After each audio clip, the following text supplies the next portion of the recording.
ಇನ್ನು 17 ತಿಂಗಳುಗಳಲ್ಲಿ 5.5 ಕೋಟಿ ಭಕ್ತರು ಶ್ರೀರಾಮನ ದರ್ಶನವನ್ನ ಪಡೆದಿದ್ದಾರೆ. 1.5 ವರ್ಷದಲ್ಲಿ 5.5 ಕೋಟಿ ಭಕ್ತರ ದಂಡು ಹರಿದು ಹೋಗಿದೆ ಅಯೋಧ್ಯ ನಗರಿಯ ಕಡೆಗೆ.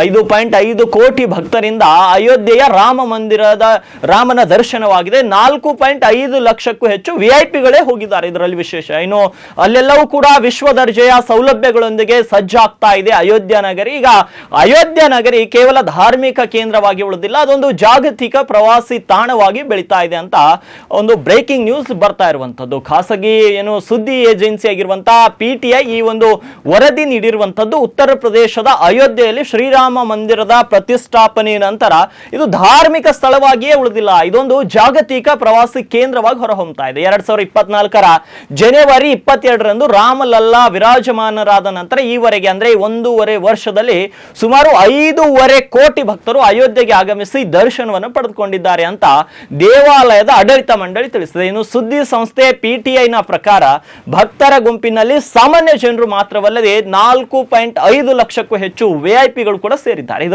ಇವರಲ್ಲಿ ಪ್ರಧಾನ ಮಂತ್ರಿ ನರೇಂದ್ರ ಮೋದಿ ಇದ್ದಾರೆ, ಕೇಂದ್ರ ಸಚಿವರಿದ್ದಾರೆ, ವಿವಿಧ ರಾಜ್ಯಗಳ ರಾಜ್ಯಪಾಲರಿದ್ದಾರೆ, ಮುಖ್ಯಮಂತ್ರಿಗಳಿದ್ದಾರೆ, ಮನೋರಂಜನೆ, ವ್ಯವಹಾರ, ಕ್ರೀಡಾ ಜಗತ್ತಿನ ಪ್ರಮುಖ ವ್ಯಕ್ತಿಗಳು ಕೂಡ ಇದ್ದಾರೆ. ದೇವಾಲಯಕ್ಕೆ ಭೇಟಿ ನೀಡುವ ಭಕ್ತರ ಸಂಖ್ಯೆ ನಿರಂತರವಾಗಿ ಹೆಚ್ಚುತ್ತಲೇ ಇದು ಸ್ಥಳೀಯ ಆರ್ಥಿಕತೆಯನ್ನು ಉತ್ತೇಜಿಸುತ್ತೆ. ರಸ್ತೆ, ರೈಲು, ವಾಯು ಸಂಪರ್ಕ ಸುಧಾರಿಸುವುದು ಸೇರಿದಂತೆ ವಿಶ್ವ ದರ್ಜೆಯ ಸೌಲಭ್ಯಗಳೊಂದಿಗೆ ಅಯೋಧ್ಯೆಯನ್ನು ಸಜ್ಜುಗೊಳಿಸಲು ಅಲ್ಲಿರುವಂತಹ ಸ್ಥಳೀಯ ಸರ್ಕಾರಗಳು ಕೂಡ ಹಲವಾರು ಯೋಜನೆಗಳನ್ನು ಪ್ರಾರಂಭಿಸಿದೆ. ಭಾರತ ಮಾತ್ರವಲ್ಲದೆ ವಿಶ್ವದಾದ್ಯಂತ ಶ್ರೀರಾಮ ಜನ್ಮಭೂಮಿ ಖ್ಯಾತಿಯನ್ನು ಗಳಿಸಿದ್ದು ಇತ್ತೀಚೆಗಷ್ಟೇ ಟೆಕ್ ಬಿಲಿನಿಯರ್ ಎಲಾನ್ ಮಸ್ಕ್ ಅವರ ತಂದೆ ಎರೋಲ್ ಮಸ್ಕ್ ಅವರು ಕೂಡ ಅಯೋಧ್ಯೆಯ ರಾಮ ಮಂದಿರಕ್ಕೆ ಭೇಟಿಯನ್ನು ನೀಡಿದ್ರು. ಇದೀಗ ಅಯೋಧ್ಯೆಯಲ್ಲಿ ವಿಐಪಿಗಳು ಹೆಚ್ಚುತ್ತಿರುವಂತಹ ಸಂಖ್ಯೆ, ಭದ್ರತೆಯನ್ನು ಗಮನದಲ್ಲಿಟ್ಟುಕೊಂಡು ಯೋಗಿ ಸರ್ಕಾರ ಇಲ್ಲಿ ಅತ್ಯಾಧುನಿಕ VIP ಅತಿಥಿ ಗೃಹ ಕೂಡ ನಿರ್ಮಿಸ್ತಾ ಇದೆ. ಹಾಗಾಗಿ 17 ತಿಂಗಳುಗಳಲ್ಲಿ 5.5 ಕೋಟಿ ಭಕ್ತರು ಶ್ರೀರಾಮನ ದರ್ಶನವನ್ನ ಪಡೆದಿದ್ದು ಇದು ಸಾಮಾನ್ಯ ವಿಷಯವಲ್ಲ. ಪ್ರತಿ 1 ಲಕ್ಷ ಜನರು ದೇವಸ್ಥಾನಕ್ಕೆ ಭೇಟಿ ನೀಡಿದ್ರು ಕೂಡ